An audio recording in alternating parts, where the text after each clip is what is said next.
The room, unassuming at first, gave no hint of the gravity of the moment unfolding within it. In the heart of a military compound, under the cool shade of an overgrown mango tree, a simple gathering was taking place. Murmurs filled the air as senior officers gathered around the table, their faces etched with years of experience, their expressions calm, unreadable. The soft clinking of silverware and the faint hiss of tea being poured provided an almost mundane soundtrack to what should have been an ordinary afternoon. But there was nothing ordinary about this moment. The president of Burkina Faso, Ibrahim Traoré, sat in the center of it all. His calm demeanor and careful silence gave little away. A large meal was set before him, its contents carefully chosen, its preparation flawless. It was the kind of meal that should be shared amongst trusted colleagues. But in this moment, with the weight of a nation on his shoulders, it felt different. This was more than just food. It was a test, a game of trust, a dangerous one. Traoré, as always, greeted his guests with a respectful nod, offering a smile that didn't quite reach his eyes. He raised his hand slightly, acknowledging the warmth of the gesture. As he surveyed the room, his eyes flickered over the officers, landing on the nervous face of the young servant who had just placed the food in front of him. The servant's hands shook as he stepped away from the table, an almost imperceptible tremor betraying the calmness of the setting.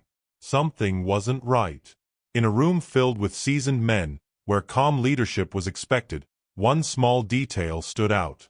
The tremor, the hesitation, the slight movement of the servant's eyes. His nervousness, though subtle, didn't go unnoticed. The camera shifts slowly to focus on the servant. His hands were shaking, but no one else seemed to notice. The officers, including Colonel Yahya Khanate, sat comfortably, their plates now full, their attention elsewhere. Their focus was on the meal, on the conversation that had shifted to logistics for an upcoming operation. Nothing out of the ordinary. But Ibrahim Traoré's gaze lingered. His sharp eyes had caught the small detail, the quiet tension in the air. There was something more to this moment than the surface revealed. The warmth of the room contrasted sharply with the cold, calculating thoughts that flickered in his mind. He took the meal into his hands, the faintest hesitation before the first bite, a gesture that would have been unremarkable to anyone else. Yet for Traoré it was a sign, a moment of quiet awareness.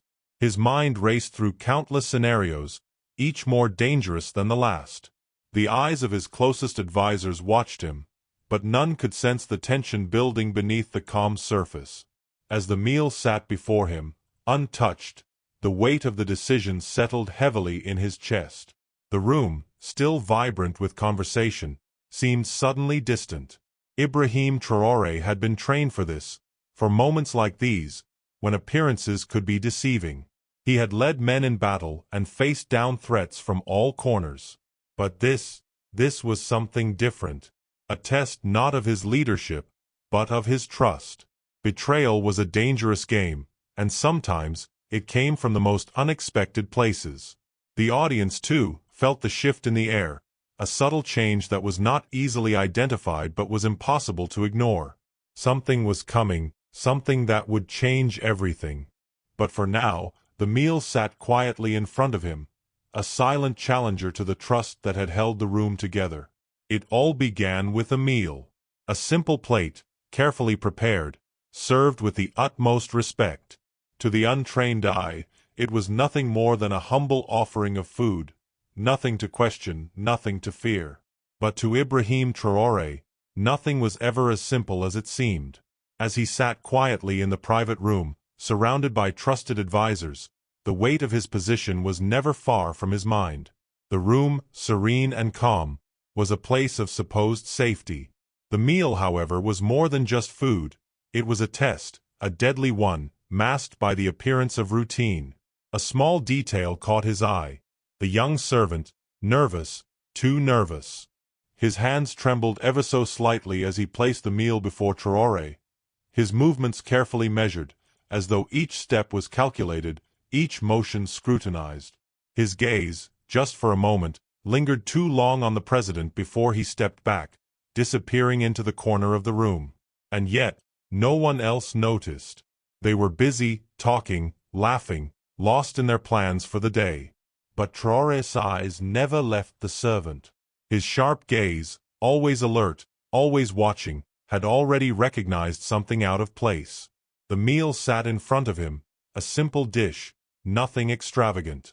The kind of food shared by friends, by allies, by those who trusted each other. But trust, for Ibrahim Traoré, was not something easily given. It was earned, tested, and sometimes broken. The delicate tremor in the servant's hands, the nervousness that lingered in his eyes, these were the signs that Traoré had learned to read over the years. These small details, unnoticed by others, spoke volumes. The room around him, full of seasoned officers and advisors, continued to buzz with casual conversation, each person unaware of the shift in the air. The clink of silverware, the soft murmurs of discussions, all seemed normal. But for Traoré, the quiet hum of the room was only a backdrop to the rising tension he could feel creeping through the cracks of his own awareness. The plate before him remained untouched, a quiet invitation. His fingers hovered over it, but his mind raced. He was a man who had survived battles and faced threats from all corners, but this was something different, something more insidious. The food, prepared with the utmost care, had been tainted. It was not the meal that worried him, it was the trust that had been broken. With a slight shift in his posture, his eyes once again found the young servant, now retreating into the shadows. His movements were just a bit too hurried, his gaze a bit too avoidant. Traoré knew that look. He had seen it before. Betrayal was a dangerous game, and it was often played with the smallest of gestures, the tiniest of missteps. The weight of the moment settled over him, heavy and foreboding. Ibrahim Traoré wasn't just facing a meal, he was facing a decision, one that would change the course of his life in an instant. The room remained quiet, unaware of the impending storm, while the president's mind continued its quiet calculation.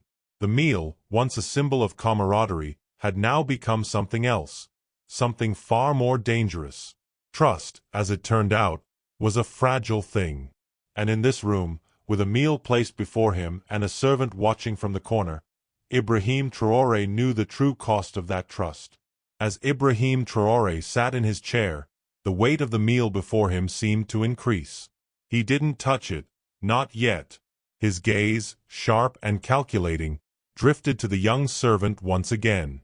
The faintest tremor in the servant's hands caught his attention, a nervous twitch, almost imperceptible to the others, but not to Traoré.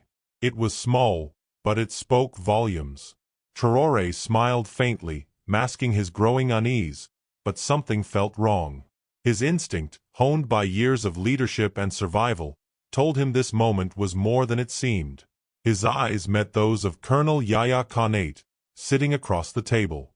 The colonel's gaze was a little too eager, his eyes a little too bright, as he dug into his meal with unusual speed. His movements, deliberate yet desperate, set off a quiet alarm in Traoré's mind. There was something about the way Khanate was eating, almost as if he were trying to finish quickly, as though anticipating something or perhaps dreading it. The room continued its casual hum, officers chatting, laughing, discussing logistics for the upcoming operations. None of them seemed to notice the tension growing, the subtle change in the air. To them, it was just another meal, just another gathering. But to Traoré, every detail was a piece of a larger puzzle. His eyes flicked between the meal, the servant, and the officer across from him. It was as if the room had suddenly grown quieter in his mind, his focus narrowing to these small movements, these small signs. Colonel Khanate, sensing perhaps that his behavior hadn't gone unnoticed, forced a smile and leaned forward, trying to ease the tension with a polite remark. "Please eat, sir," he said, his voice warm but carrying an edge of urgency. "The meal is fresh, prepared with care." Traoré nodded slowly, his smile polite but without warmth. He didn't speak, instead keeping his gaze fixed on the servant. Every moment felt like a quiet test, and Traoré was the only one who seemed to understand the weight of it. His mind raced. Why the nervousness in the servant? Why the strange eagerness in Connate? The room's chatter, once a comforting background noise, now seemed distant, muffled by the growing unease that Traoré felt. Every word spoken around him felt hollow and unimportant. His focus, unwavering, stayed locked on the servant, who stood silently by the corner of the room, avoiding eye contact, his posture betraying a subtle but unmistakable nervousness. And then, the moment of decision came. Traoré slowly placed his hands on the arms of his chair and leaned back, his eyes never leaving the servant. He said nothing, but the room seemed to pause around him as if holding its breath. The room didn't yet know it, but Ibrahim Traoré already knew something was amiss. His silence was deliberate, his stillness strategic. He wasn't just observing the meal, he was observing the reactions of those around him, waiting, testing. Connate's forced smile faded for a brief moment, and his eyes darted nervously between Traoré and the others. The pressure in the room mounted, almost suffocating, but still, no one else noticed. They continued eating, completely unaware of the tension that had begun to pulse through the space. Traoré knew he had been in far worse situations. He had faced adversaries with weapons drawn, and political battles with no guarantee of survival. But this, the calm, this quiet, this subtle undercurrent, was a different kind of danger. The predator was not some foreign force, not some external enemy. It was here, within this very room, hidden beneath the veneer of friendship and trust. And he was watching, waiting for the right moment to reveal itself. He didn't speak again. The room remained unaware of the game being played under the surface. Traoré's eyes never left the servant. He hadn't touched his meal, and he wouldn't until he knew the truth of what was before him. The tension in the room was thick now, every moment stretching longer, more drawn out. It was a pressure that only he could feel, but it was growing. The unease, the subtle signs, it all pointed to one thing: this meal wasn't what it seemed. Sound, a soft rising tension fills the space, punctuating the unease. The quiet scraping of silverware against plates, the soft rustle of fabric as the officers shift in their seats, these sounds all fade into the background as the suspense builds. The air grows thick with anticipation, and even the distant chirping of birds outside seems to quieten as if even nature itself was holding its breath. 2 hours earlier, a cryptic note had found its way to Ibrahim Traoré's desk. Its presence was almost unnoticed, slipping into his daily routine like any other insignificant paper. But when he unfolded it, the simple words it contained were far from ordinary. Watch your tea today. They will test your trust. No name, no clue, just that. A chilling message, brief but heavy with implications. The note wasn't the sort of thing you could ignore. There was no sender to trace, no further information to grasp. Just a stark warning, as if it had been placed there for him alone to find. It could have been nothing. It could have been a prank, a misstep. But in Ibrahim Traoré's world, nothing could be dismissed so lightly. His instincts had been honed by years of danger, by moments where every detail mattered. And this was one detail that lingered, unsettling, in the back of his mind. He didn't act immediately. He folded the note carefully, his movements precise, as if making sure it wouldn't betray its secret. A small object, insignificant to anyone else, yet to him, it was a symbol, one he could not afford to overlook. The rest of the day carried on as planned. He played his part, maintaining his composure, going through the motions, sitting with his advisors, discussing matters of national importance. On the surface, everything was normal. But beneath that calm exterior, his mind remained alert, focused. The note had planted a seed of doubt in his mind. And in that moment, the idea of trust, so easily given in times of peace, had become fragile, a concept that could easily fracture in the face of betrayal. His thoughts were clouded, a whirlwind of possibilities swirling around him. What if this was the beginning of something much larger? What if the warning in that note was the first crack in the facade of his safety? It wasn't just the meal that concerned him now, it was everything that had led to this moment, The people in this room, the trust he had placed in them, the alliances that had been formed, and the ones that had been broken. The sound of his breath seemed louder in his mind as the weight of the situation pressed down on him. The room around him, full of conversation and motion, felt distant, almost unreal. His focus sharpened, the faces around him becoming blurred as his mind honed in on the potential danger that now loomed over him. The meal, the servant, Connate, all of it connected, intertwined with the cryptic message he had received. No, this wasn't just about the food. This was about more than that. And Ibrahim Traoré knew that it was only a matter of time before the truth would reveal itself. His gaze lingered over the room again, the subtle unease now spreading through the air. The cracks were starting to show. The question was, who else had noticed them? As the plate sat untouched before him, Ibrahim Traoré's mind remained focused, sharp, his every sense heightened. The meal, placed with such care, no longer seemed like the simple offering it appeared to be. To anyone else in the room, it was just food, another part of the routine. But for Traoré, it was more.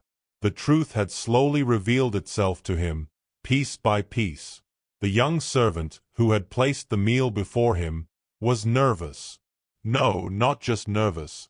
There was something far more unsettling in his movements, something Traoré knew all too well.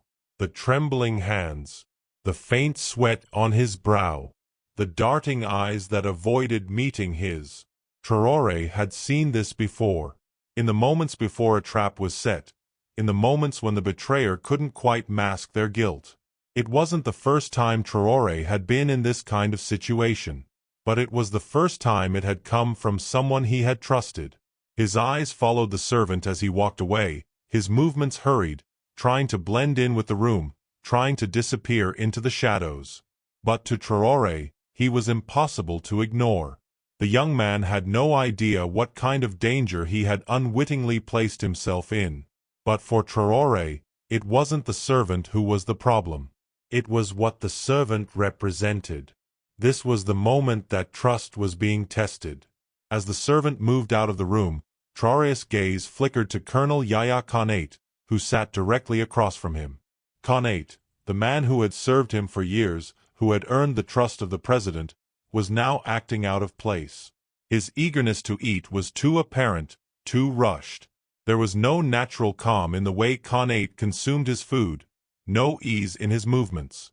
It was a deliberate attempt to feign normalcy, but Traoré saw through it. His eyes locked on Connate, and in that moment, the room seemed to slow. The air was thick with unspoken words, and the tension, though invisible to the others, was palpable to Traoré. It wasn't just the meal that had shifted the atmosphere. It wasn't just the nervousness of the servant. It was the slow, deliberate realization that something much larger was at play. Something that had begun long before this meeting, long before this meal had been served. With a calm but deliberate motion, Traoré placed his hands on the edge of the table, pushing the meal aside. It wasn't an overt action. It wasn't a dramatic gesture. It was subtle, measured, much like the president himself. His fingers brushed the edges of the plate, as if examining it, as if trying to discern its true nature. The food, once a symbol of hospitality, now seemed foreign, almost dangerous. Traoré's eyes didn't leave Colonel Connate. The smile on his face remained intact, but there was no warmth behind it. He didn't need to speak loudly. He didn't need to accuse. His words were quiet, a soft murmur that still carried weight, a weight that no one else in the room could sense. "You know," Traoré said, his voice steady, his gaze unflinching, "I always find it interesting how many things can hide inside something as simple as a meal." The room, still full of conversation, seemed to stop for just a fraction of a second. The officers around him didn't understand why the president had spoken.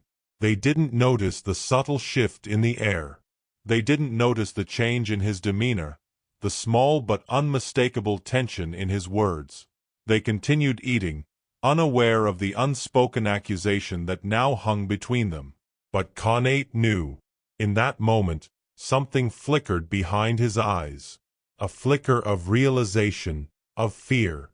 His hand, which had been reaching for his own meal, hesitated. For just an instant, his breath caught. His smile faltered ever so slightly, but it was enough. Traoré saw it. Konate's forced smile was beginning to crack, and the truth, what had been carefully hidden, was starting to reveal itself. There was no need for Traoré to raise his voice. No need for accusations. The president had already done the work. His simple words, spoken with quiet confidence, had pierced the illusion. Colonel Konate wasn't just a trusted advisor. He was a betrayer. And the meal, once a sign of camaraderie, had become the weapon that exposed him. Traoré's stillness, his calm demeanor, only made the tension more pronounced.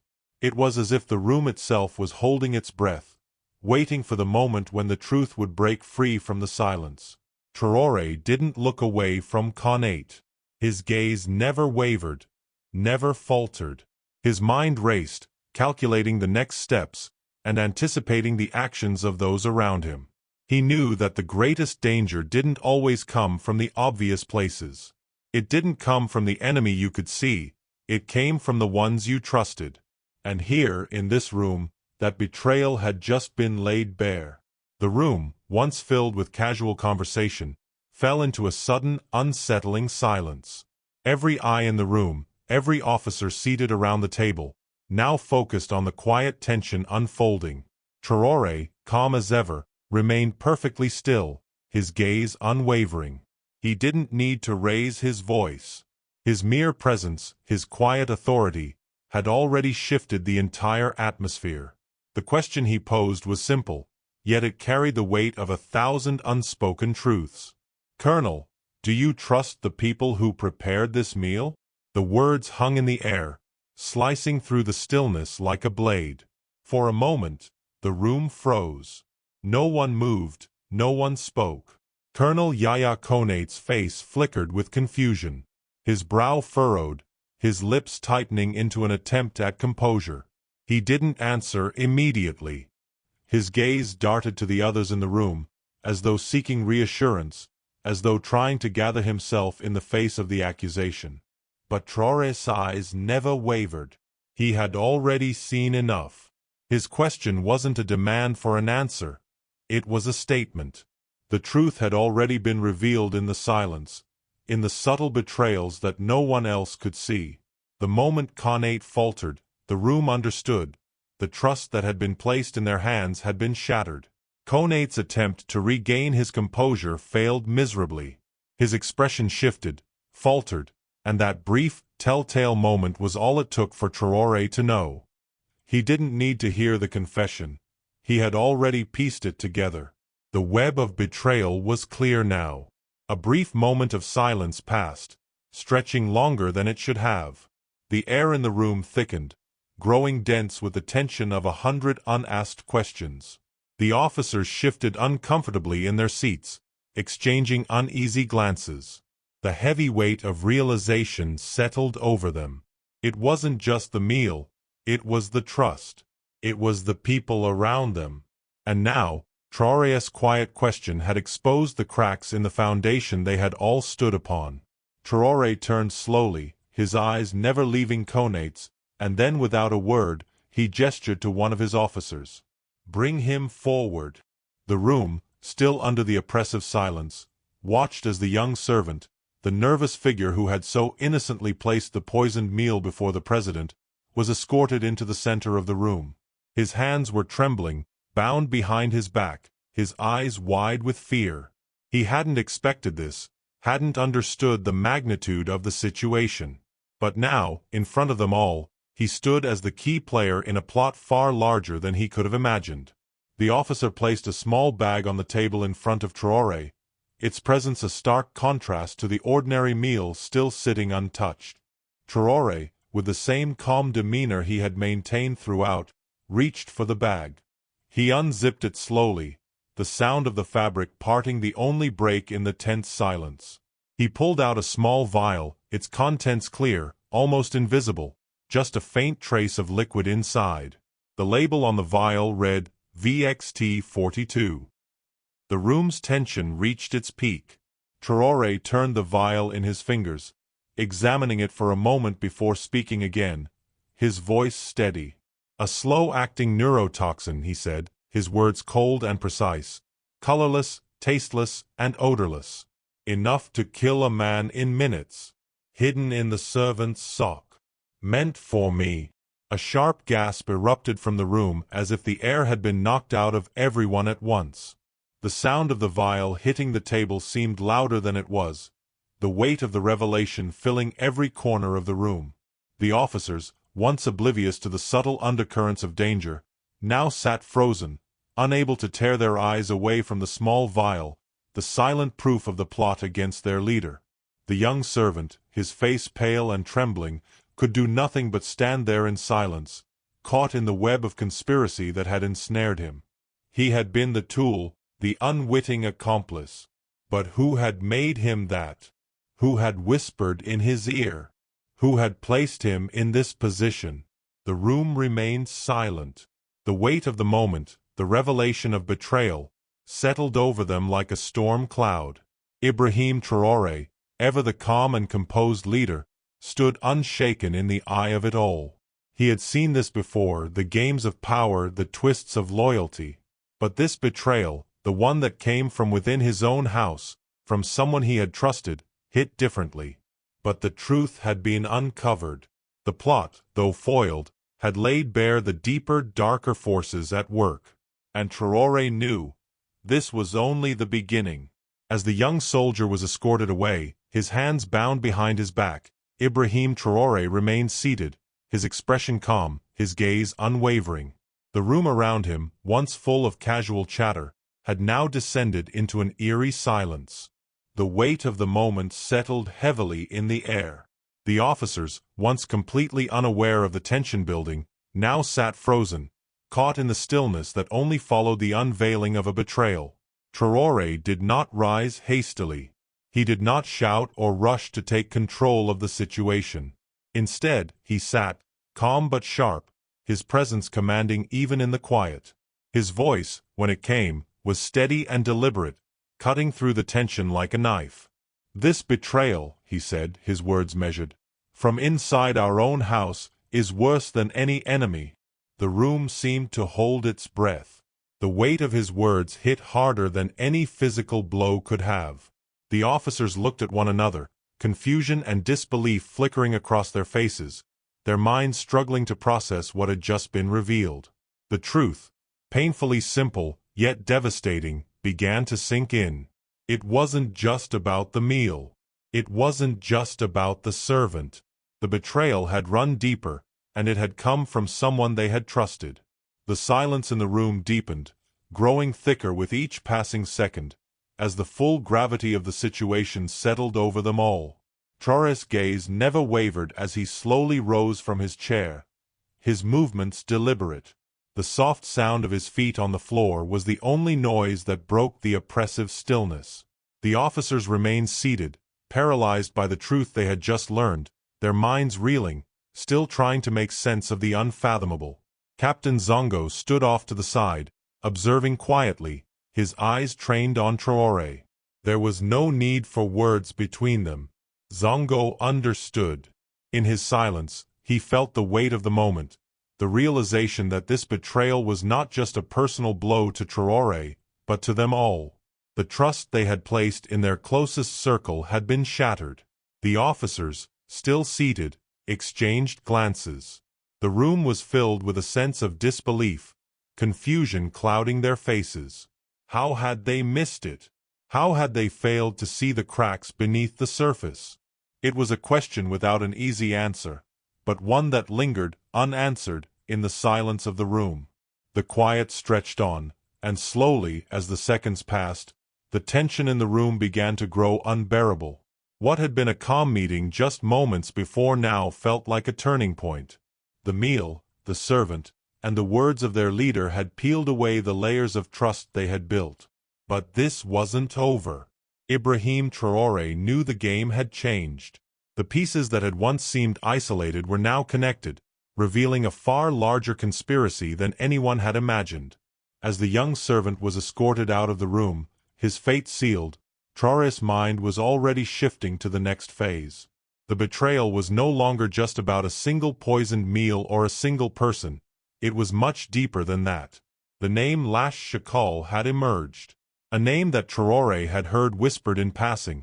A name tied to shadowy dealings with foreign intelligence.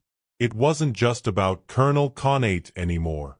The plot had expanded far beyond the walls of the room, far beyond the people Traoré had trusted. This was no lone actor. The conspiracy was widespread, its tendrils reaching far and wide, seeking to bring down the very heart of the nation. The real hunt was just beginning. Traoré's thoughts raced as he looked over the documents spread before him, his eyes scanning the names, the connections, the evidence of the far-reaching influence of those who sought to destroy him. The pieces of the puzzle were starting to fall into place, but there was still so much more to uncover. Every minute that passed, every moment of silence, felt like a step closer to the truth. But the closer he got, the more dangerous the path ahead would become. Traoré knew that, and yet, he remained resolute. There was no turning back now.